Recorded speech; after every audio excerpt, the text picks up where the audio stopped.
Assalamualaikum warahmatullahi wabarakatuh. Bismillahirrahmanirrahim. Alhamdulillahirabbil alamin. Wassallallahu wasallam ala rasulil amin. Sayyidina Muhammad wa ala alihi wa sahbihi ajma'in, amma ba'du. Pada pertemuan kali ini saya diberi kesempatan untuk mengisi sedikit. Kali ini saya akan menjelaskan tentang hal-hal yang terkait dengan tarawih atau lebih tepatnya Qiyamul Ramadan. Karena tarawih itu sendiri adalah nama yang muncul di belakang hari. Pada masa sebelumnya, di masa-masa Nabi ataupun masa sahabat, mereka tidak ada istilah tarawih.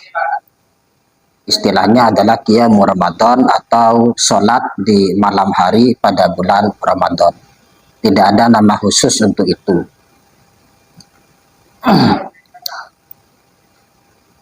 Hadisnya, man qama ramadhana imanan wa ihtisaban ghufira lahu ma taqaddam.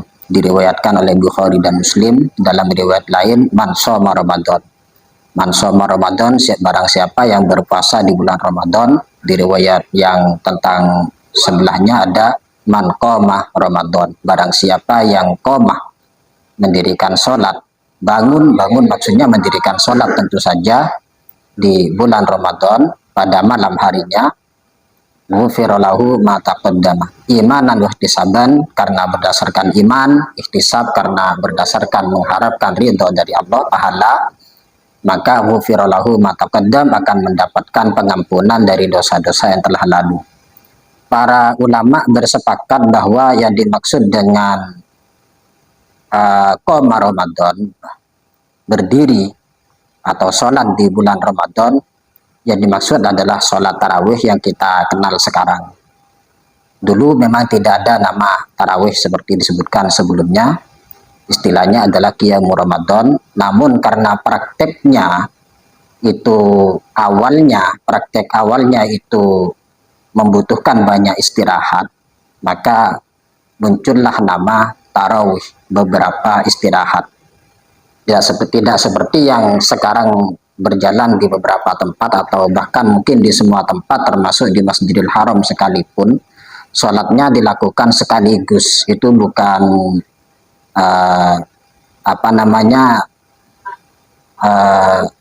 ya sebenarnya tidak masalah, cuma tidak sesuai saja dengan namanya, karena aslinya sholat tarawih itu adalah sholat yang dilakukan dengan beberapa kali istirahat. Praktek yang dianjurkan di kitab-kitab fikih adalah dengan khamsi tarwihat, dengan istirahat sebanyak 5 kali. Jadi sholat 2 rakaat istirahat, sholat 2 rakaat istirahat, begitu sampai 20 rakaat. Itu praktek yang sebenarnya dianjurkan dan dilakukan di masa-masa terdahulu.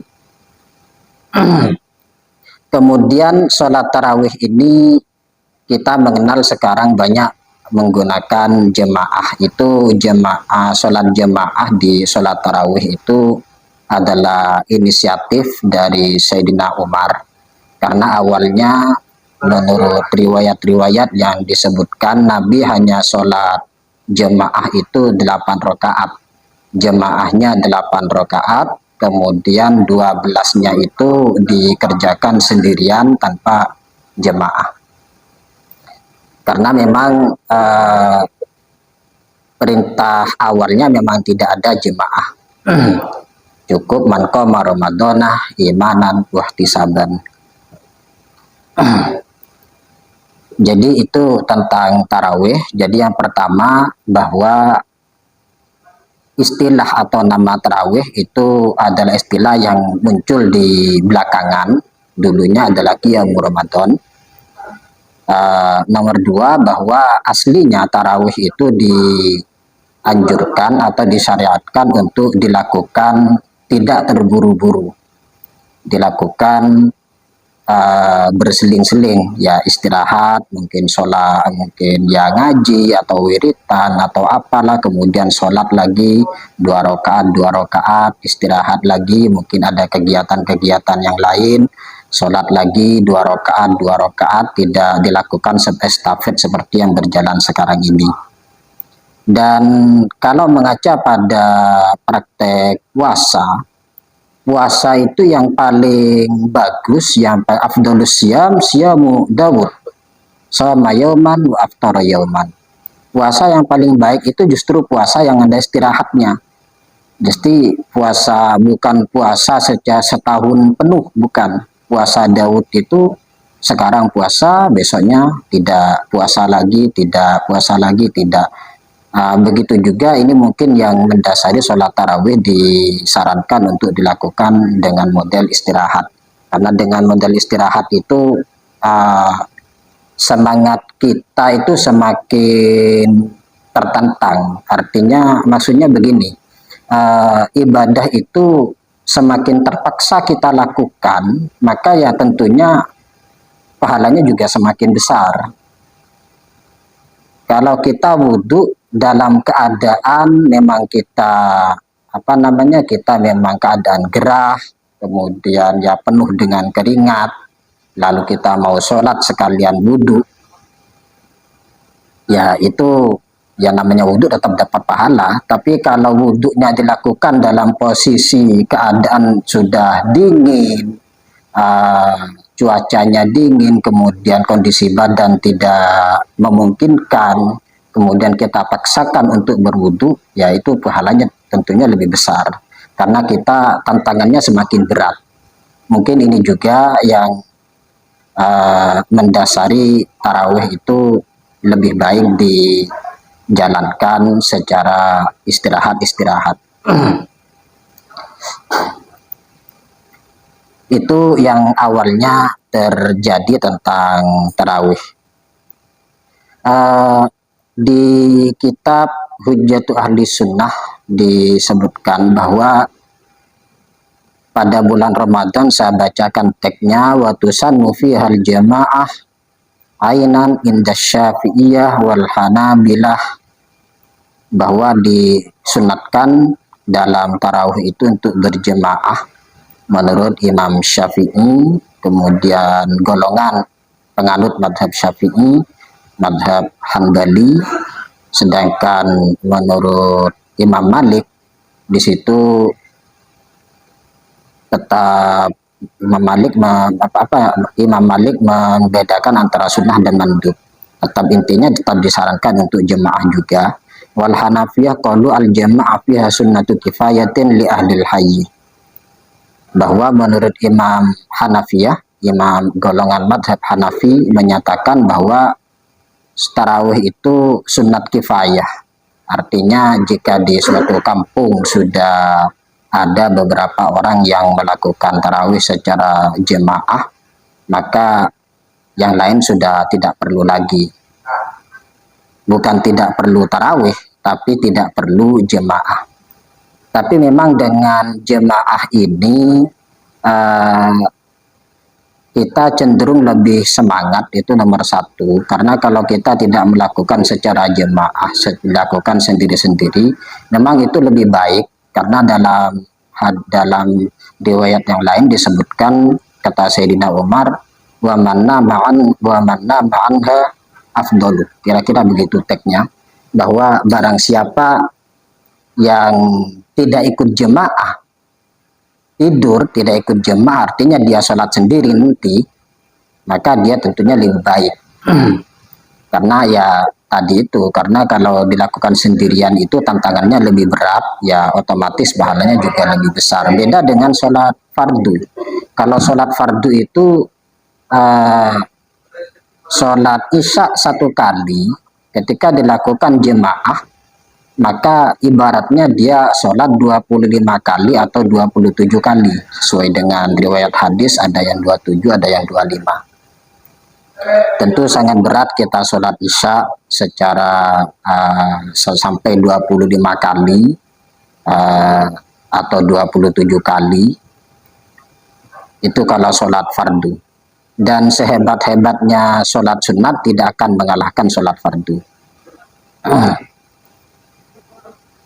Watusan hal jemaah, menurut para imam disebutkan bahwa memang disunatkan untuk jemaah.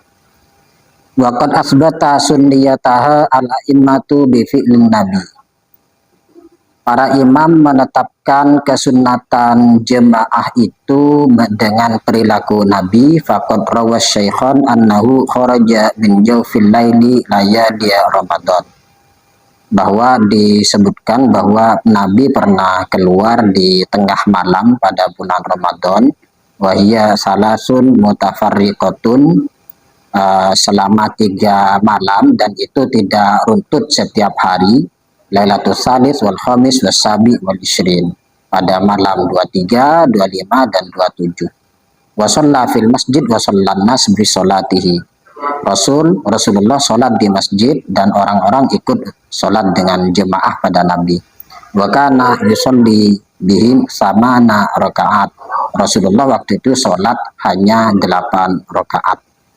Ai bi arba'i taslimatin, maksudnya 8 rakaat itu dengan 4 salaman, jadi dilakukan 2-2.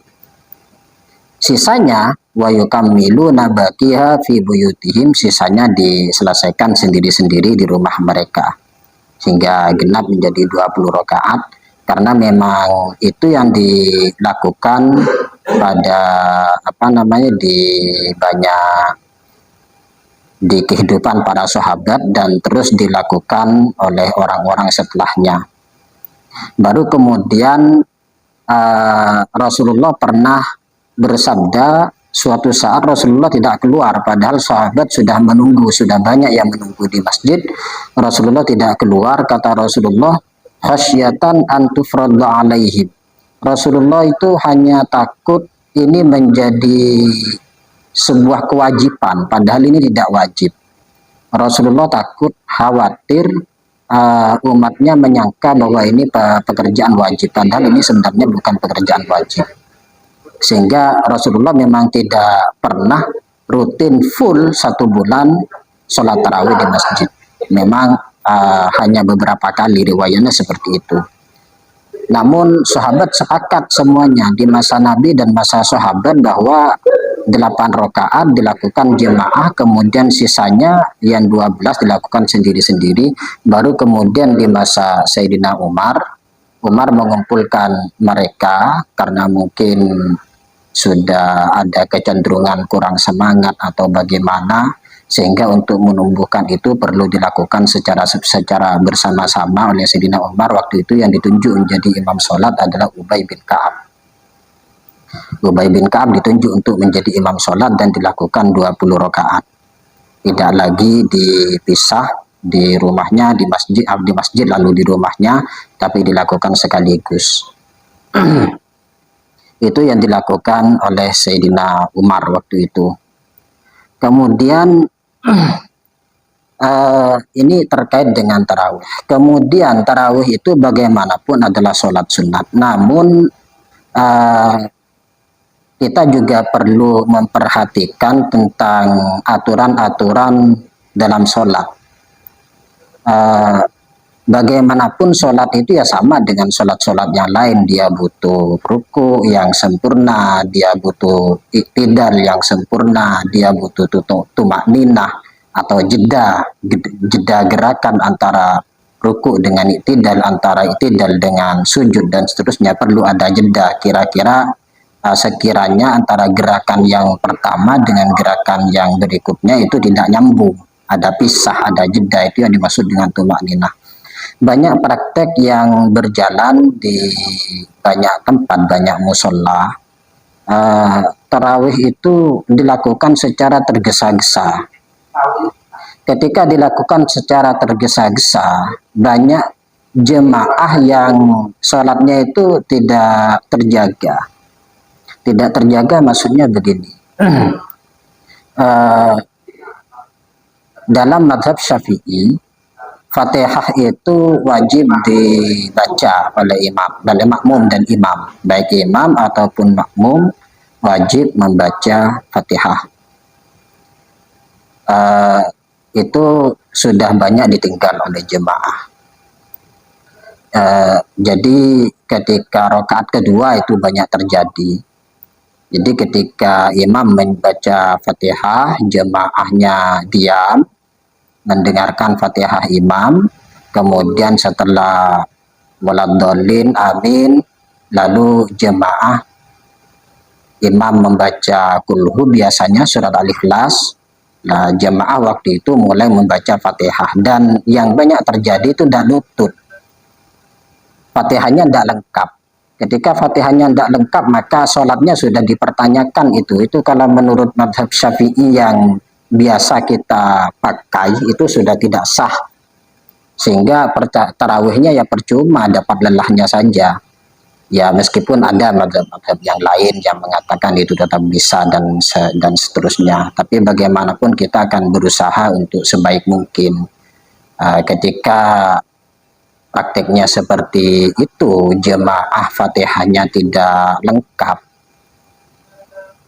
jadi imam baca Fatihah, jemaahnya diam, kemudian ketika imam baca surat-suratan dan ternyata suratnya pendek, jemaah baru baca dan tidak lutut. Jemaah Fatihahnya jemaah tidak lengkap. Jadi suratul mustaqim, imam sudah takbir lalu jemaah ngejar takbir, itu kan sudah tidak lengkap menurut literatur yang biasa kita anut, kita baca, ya itu sudah tidak bisa. Ya meskipun ada saja yang mengesahkan, tapi bagaimanapun kan kita berusaha sebaik mungkin. Kira-kira kita terlepas dari hal-hal yang seperti itu. Itu nomor satu, Fatihah banyak yang kurang. Terus nomor dua, tumakninah banyak yang ditinggalkan. Jadi sebaiknya, seharusnya dalam fikih yang biasa kita praktekkan, kita baca, bahwa tumakninah itu perlu, wajib, dan itu rukun sholat. Sehingga setiap satu gerakan dengan gerakan yang lain itu perlu ada jeda. Jadi tidak bisa kita lalu Allahu Akbar, ruku gini langsung bangun, langsung gini. Ini kan tidak ada jeda ini. Sholatnya tidak ada jeda antara satu gerakan dengan gerakan yang lain, tidak ada jeda, tidak ada posisi di mana orang benar-benar diam dalam gerakan tertentu. Ruku diam seluruh badan, i'tidal diam seluruh badan, sujud diam seluruh badan, ada jeda seperti itu seharusnya. Kalau tidak ada tumakninah itu sudah dalam mazhab yang biasa kita baca ya sudah tidak bisa. Jadi kita ya ada saja yang mengesahkan seperti sebenarnya dalam mazhab Hanafiyah, tapi kan sebagaimana yang sudah disebutkan tadi, sebaiknya kita menghindar dari hal-hal yang seperti itu. Kita ikut yang biasa-biasa aja. Jadi kepada siapapun yang biasa melakukan atau ikut jemaah pada sholat tarawih yang cepat itu, sebaiknya hal-hal tumakninah ini, Fatihah dan tumakninah ini dijaga. Jadi ketika ruku, diam seluruh badan ruku, tidak harus lama, asalkan ada tek seperti itu sudah cukup sebenarnya. Yang penting tidak ada gerakannya ketika ruku, badannya masih belum selesai, ada yang masih beberapa bagian dari badan yang bergerak, dia sudah i'tidal. Yang banyak lepas di i'tidal ini, dari i'tidal menuju ruku, menuju sujud. Jadi yang banyak saya lihat praktek dari ruku, dia i'tidal, Sami Allahu liman hamidah, angkat tangan, kemudian dia langsung angkat tangan langsung ke sujud. Itu kan berarti di i'tidal dia tidak pernah melakukan posisi yang seluruh badannya benar-benar diam. Seharusnya kalau memang sholatnya cepat, ya masih tidak usah angkat tangan. Jadi dari ruku, i'tidal, tangannya tidak usah diangkat, diam saja begini lalu sujud. Atau mungkin ini yang bisa saya sampaikan pada kesempatan kali ini. Yang pertama tentang asal muasal tarawih, bahwa asalnya itu adalah sholat yang dilakukan tidak terburu-buru. Yang nomor dua, sebaiknya kita melakukan tarawih itu sesempurna mungkin. Boleh dilakukan cepat, asalkan rukun-rukunnya terjaga. Nomor satu Fatihah itu sebaiknya harus lengkap. Nomor dua tumakninah itu dijaga. Jadi barangkali cukup ini yang bisa saya sampaikan pada kesempatan kali ini. Semoga bermanfaat bagi saya sendiri, bermanfaat bagi semuanya. Ihdinas siratal mustaqim. Allahumma waffiq ila aqwamit thoriq. Assalamualaikum warahmatullahi wabarakatuh.